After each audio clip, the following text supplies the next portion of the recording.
බය නැතුව ගන්නත් පුළුවන්, පාවිච්චි කරන්නත් පුළුවන්, විකුණන්නත් පුළුවන් corporate and family use එකට ගැලපෙනම ලංකාවේ fast moving Toyota Axo එක ගැන කතා කරන්න අපි අද සමීරත් එක්ක ආවා රත්නපිටිය මංගල එන්ටර්ප්‍රයිසස් එකට.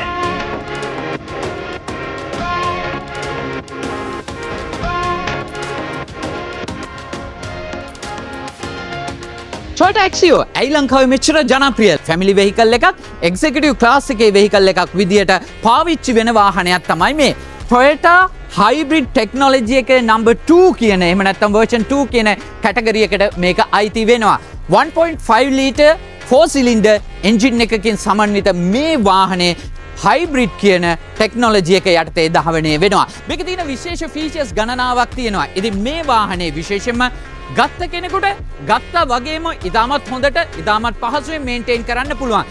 ගත්ත ගානට වඩා ආපහු විකුණන්න පුළුවන් කමක් තියෙනවා. ලංකාවේ ඕනම තැනක ප්‍රශ්නයක් නැතුව හදා ගන්නත් පුළුවන්. ඒ නිසා තමයි මේක ෆැමිලි වෙහිකල් එකක් විදියට, ඔෆිස් වෙහිකල් එකක් විදියටත් හැම අතින්ම ජනප්‍රිය වෙන්නේ.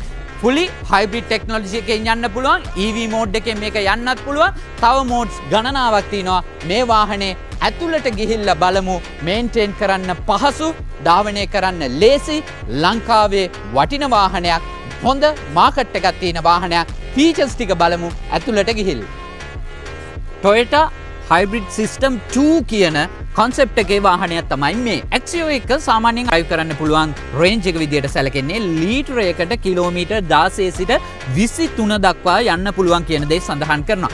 sedan vehicle එකක් විදියට 5 දෙනෙකුට යන්න පුළුවන් මේ වාහනේ. key features කීපයක් අපි පැහැදිලි කරලා දෙන්න. multifunctioning steering wheel එක basic දේවල් වලින් සමන්විත තත්ත්වය අපිට තියෙනවා. මේ පැත්තේ අපිට හම්බ වෙලා තියෙන්නේ infotainment system එකට හම්බ වෙලා තියෙන දේවල් ටික. මේ වාහනේ full time hybrid වාහනයක්. ඉතින් මේක විශේෂත්වයක් තියෙනවා. වාහනේ ධාවනයේ ආරම්භ කරපු තැන ඉඳන් අවසානයේ දක්වා හයිබ්‍රිඩ් මෝඩ් එකේ යන්න පුළුවන්. ඒ විතරක් නෙවෙයි EV මෝඩ් එකෙත් මේ වාහනේ ධාවනය කරන්න අපිට හැකියාවක් තියෙනවා. හැබැයි එහෙම පුළුවන් වෙන්නේ බැටරි එකේ charge එක 150කට වඩා වැඩියෙන් තියෙන්න ඕනේ. එහෙම වුණොත් අපිට EV මෝඩ් එකේ කිලෝමීටරයක් හෝ ඊට වඩා පොඩ්ඩක් වැඩි ප්‍රමාණයක් වාහනේ ධාවනය කරන්න පුළුවන්. ඩ්‍රයිවර් පැසෙන්ජර් දෙන්නටම ක්ලයිමේට් කන්ට්‍රෝල් කරගන්න පුළුවන් විදියට අපිට ඒ ෆැසිලිටි